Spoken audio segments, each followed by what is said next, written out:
आइए आपको सीधा लिए चलते हैं इस वक्त लखनऊ, जहां पर सुनते हैं उत्तर प्रदेश के मुख्यमंत्री योगी आदित्यनाथ को।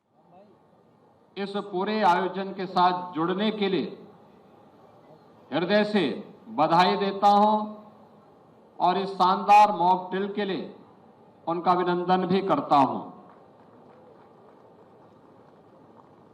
नेशन फर्स्ट का जो भाव आजादी के आंदोलन में नेताजी सुभाष चंद्र बोस ने हम सब भारतवासियों को दिया था, नेशन फर्स्ट के उनके भाव के अनुरूप उन्होंने भारत की स्वाधीनता के लिए आजाद हिंद फौज का गठन किया। भारत की नारी शक्ति की सामर्थ्य को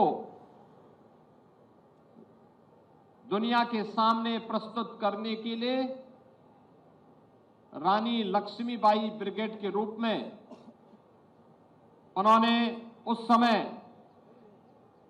देश को इस सामर्थ्य से अवगत कराया था। भारत के अंदर हो या भारत के बाहर, जहां कहीं भी नेताजी सुभाष चंद्र बोस रहे, उन्होंने भारत की आजादी के लिए जो योगदान किया, हर भारतवासी उसके प्रति कृतज्ञता ज्ञापित करता है और एक राष्ट्रनायक के रूप में उन्हें अपना सम्मान प्रदान करता है।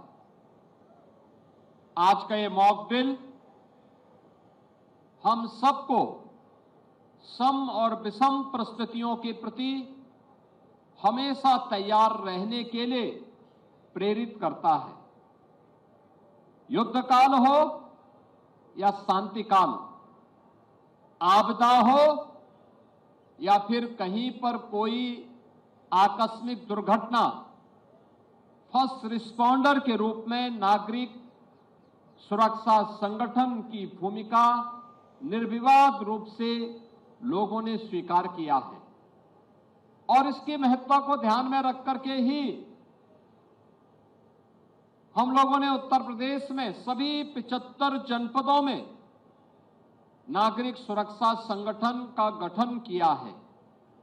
और मैं धन्यवाद दूंगा नागरिक सुरक्षा संगठन को कि सभी 75 जनपदों में अब नागरिक सुरक्षा संगठन में भर्ती की प्रक्रिया पूर्णता की ओर बढ़ रहा है।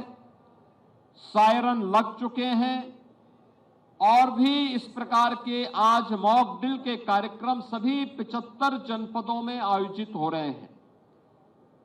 वास्तव में हर कार्य के लिए सरकार पर निर्भरता,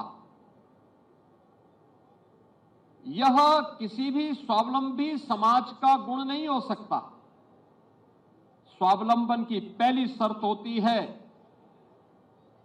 कि हम भी अपने देश के प्रति सोचें, हम भी अपने समाज के प्रति उस सोच को आगे बढ़ाएं जो सरकार के साथ मिलकर के उसकी गति को कई गुना बढ़ा देती है। और उसी गति को हम लोग आगे बढ़ाने के लिए नागरिक सुरक्षा संगठन से जुड़े हुए स्वयं सेवकों के माध्यम से इस अभियान को आगे बढ़ा रहे हैं। आज सभी 75 जनपदों में मॉक ड्रिल हो रहे हैं।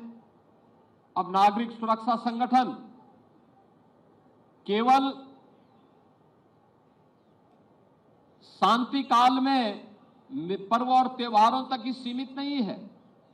पर्व त्योहार हो, बाढ़ या कोई आपदा हो, कोई घटना दुर्घटना हो, किसी बड़े आयोजन में ट्रैफिक व्यवस्था के सुचारू रूप से संचालन में योगदान देने का हो, या अगर देश पर दुश्मन की ओर से युद्ध थोपा गया है तो युद्ध काल में नागरिक समाज की व्यवस्था को संभालने के लिए इस कार्यक्रम को आगे बढ़ाया जा सके, यह भी आज वह इस मॉक ड्रिल के माध्यम से उसने भी यहां प्रस्तुत किया है।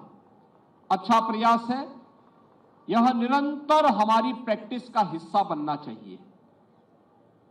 हमें युद्ध के साथ साथ आपदा प्रबंधन के लिए, दुर्घटनाओं को रोकने के लिए और अगर दुर्घटना हो गई है तो उस समय पीड़ित को ससमय उपचार मिल सके, उसका जीवन अमूल्य है। उस दिशा से गोल्डन आवर की इस व्यवस्था को आगे बढ़ाने के लिए हम सबको मिलकर के उस प्रयास को आगे बढ़ाना होगा। आज हम लोगों ने प्रदेश के अंदर एसडीआरएफ के माध्यम से भी आपदा मित्रों के भर्ती की प्रक्रिया को आगे बढ़ाया है और हम लोगों ने कहा कि आपदा मित्र के रूप में जो स्वयंसेवक कार्य करेंगे उन्हें उत्तर प्रदेश में होमगार्ड की भर्ती में हम प्राथमिकता देंगे, क्योंकि होमगार्ड अपने जनपद के अंदर कार्य करता है। वर्तमान में 45,000 होमगार्ड की भर्ती की प्रक्रिया चल रही है और हमने कहा आवश्यक होगा उन्हें हम आपदा मित्र के रूप में प्रशिक्षित करेंगे, क्योंकि फर्स्ट रिस्पॉन्डर के रूप में होमगार्ड स्वयंसेवक वहां पे उनका सहयोग कर सकता है और वास्तव में हम सबको इनके प्रति जानकारी रखनी होगी। आज के समय में जब विकास तीव्र गति से बढ़ रहा है, जब टूरिज्म तेजी के साथ प्रदेश के अंदर बढ़ा है, इंफ्रास्ट्रक्चर अत्याधुनिक हुआ है, उन स्थितियों में उसके अनुरूप हाई राइज बिल्डिंग में कहीं कोई अग्निकांड की घटना हो गई है, उस समय नागरिक सुरक्षा संगठन फर्स्ट रिस्पॉन्डर के रूप में या आपदा मित्र फर्स्ट रिस्पॉन्डर के रूप में कैसे अपना योगदान दे सकते हैं, इसकी नियमित मॉक ड्रिल होनी चाहिए।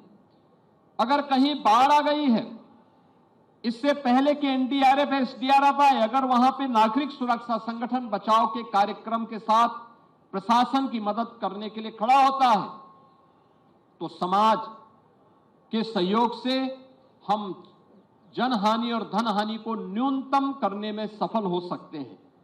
यह एक नियमित प्रैक्टिस का हिस्सा बनना चाहिए, रूटीन का कार्यक्रम हमारे दिनचर्या का हिस्सा बनना चाहिए। केवल जब कोई संकट आ जाए तभी हम तैयार रहेंगे तो सफलता नहीं मिलेगी। हमें सामान्य जीवन में भी इसके लिए हमेशा तैयार रहना पड़ेगा। एक अच्छा प्रयास है। आज के इस अवसर पर मैं नेताजी सुभाष चंद्र बोस के प्रति उनकी पावन जयंती के अवसर पर, जिसे आदरणीय प्रधानमंत्री जी की प्रेरणा से पराक्रम दिवस के रूप में पूरा देश आयोजित कर रहा है,